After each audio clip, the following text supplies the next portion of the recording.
Hello dear student, subscribe the channel and touch the bell icon for notifications. Today, we shall start the next part of the lesson, shown in the title of this video.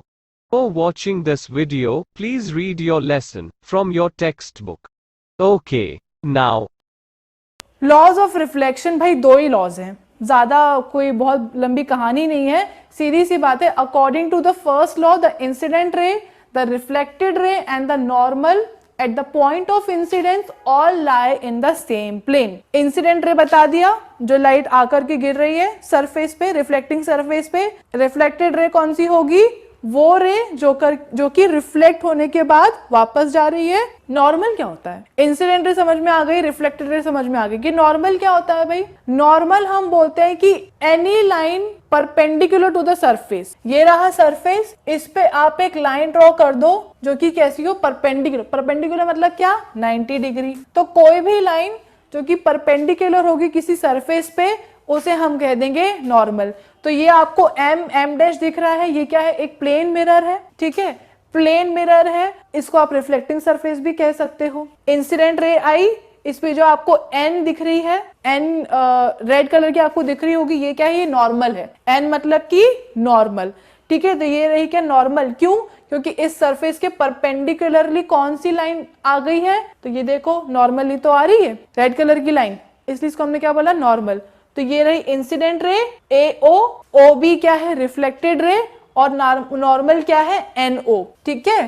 तो A O B and N O, ये क्या है? Incident ray, reflected ray and normal. तीनों की तीनों at a point of incidence. Point of incidence मतलब क्या?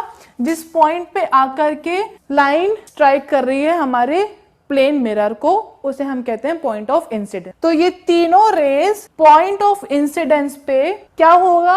All lie in the same plane, same plane पे लाई करेंगी, ठीक है। दिख ही रहा है वो तो हमें। फिर according to the first law, A O B and O N all lie in the plane of paper, ठीक है। जो आपको प्लेन दिख रहा है पेपर का, उसी पे ये तीनों की तीनों लाइट जो है वो फॉल कर रही हैं या एक ही पॉइंट पे हैं। ऐसा मतलब आपको ऐसा नहीं दिख रहा है कि जैसे ये इंसिडेंट रे है, ठीक है, तो रिफ्लेक्टेड रे पीछे आ गई, नहीं। इंसिडेंट रे अगर यहाँ है तो रिफ्लेक्टेड रे कहाँ होगी? सेम प्लेन पे होगी, दूसरे प्लेन में नहीं जाएगी। ये रहा एक प्लेन, उसी प्लेन में आ गई रिफ्लेक्टेड, उसी प्लेन में आ गई नॉर्मल। ना नॉर्मल हिली दूसरे प्लेन में गई, ना इंसिडेंट रे दूसरे प्लेन पे गई, ठीक है, ना रिफ्लेक्टेड रे दूसरे प्लेन पे गई। सभी सेम प्लेन पे लाई करेगी। कहां? Eight the point of incidence. Neither of the two rays or normal goes down into the paper or comes out of the paper. कोई भी रे पेपर के अंदर नहीं जाएगी, कोई भी पेपर के बाहर नहीं जाएगी, सेम प्लेन पे लाई करेगी, ठीक है।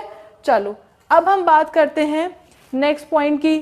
नेक्स्ट पॉइंट क्या है? सेकेंड लॉ हो गया। According to this law, the angle of reflection R is always equal to the angle of incidence, ठीक है। एंगल ऑफ इंसिडेंस और एंगल ऑफ रिफ्लेक्शन बराबर होते हैं। अब ये क्या है एंगल ऑफ इंसिडेंस, क्या है एंगल ऑफ रिफ्लेक्शन? भाई नॉर्मल से लेकर के जो इंसिडेंट रे है, उन दोनों के बीच का जो एंगल है, दोनों के बीच का जो एंगल बना है नॉर्मल से लेकर के इंसिडेंट रे का, उसको हम बोल देते हैं angle of incidence.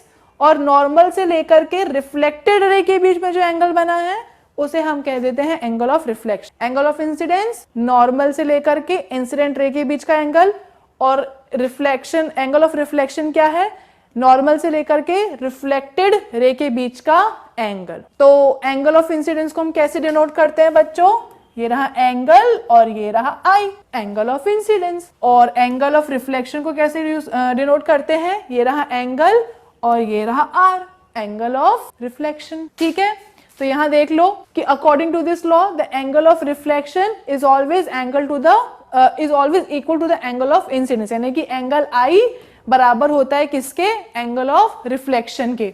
Angle of incidence is the angle which the incident ray makes with the normal to the mirror, और एंगल ऑफ रिफ्लेक्शन क्या है? वही जो मैंने आपको बताया था, नॉर्मल और रिफ्लेक्टेड रे के बीच का एंगल, ठीक है।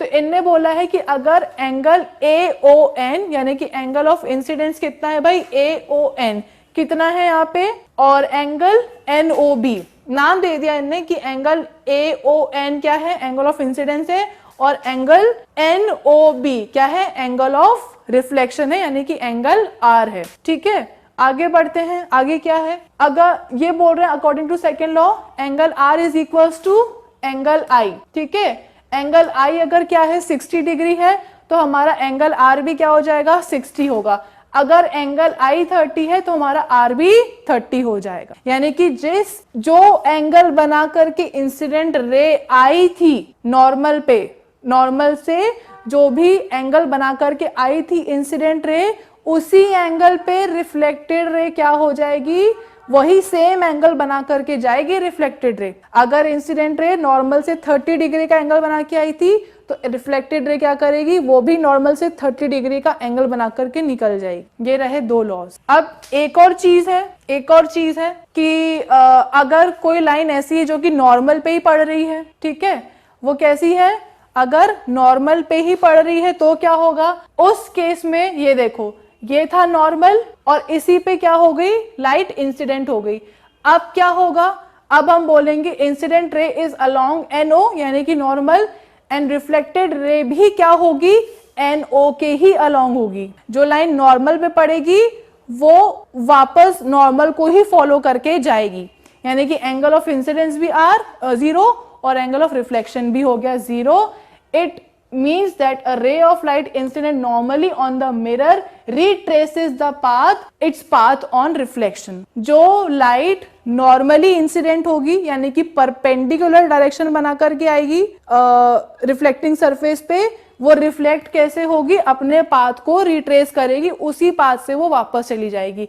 ऐसे आई है तो ऐसे ही जाएगी। सॉर्टेड। तो ये थे कुछ बेसिक लॉज ऑफ रिफ्लेक्शन, दो ही थे। लाइट का रिफ्लेक्शन समझ में आ गया, लॉ समझ में आ गई। एक और चीज मुझे आपको बतानी थी कि आप प्लेन सरफेस पे राइट एंगल बना सकते हो, लेकिन कर्व्ड सरफेस पे कैसे बनाओ, ये हम पढ़ेंगे नेक्स्ट वीडियो में। ठीक है, इस वीडियो के लिए इतना ही। दोनों लॉज आपको समझ में आ गए हैं, रिफ्लेक्शन समझ में आ गया है। मिलेंगे हम नेक्स्ट वीडियो में जहाँ पे डिस्कस करेंगे कि कर्व्ड सरफेस पे कैसे आप नॉर्मल बना सकते हो, और कुछ और भी टॉपिक पढ़ लेंगे। तब तक आपको क्या करना है, हमारी ऑफिशियल वेबसाइट विजिट कर लीजिए। Dear students, this brings to the end of this part of the video. Hope you must have understood everything. Do not hesitate to put your comments, queries or questions in the comments box. Take very good care of yourselves and your family. Stay home, stay safe. We will meet again in the next part of this lesson or a new lesson. Subscribe to this channel, like this video and share it with your friends. Don't forget to touch the bell icon for notifications of new videos. Till then, it's goodbye from Bram School.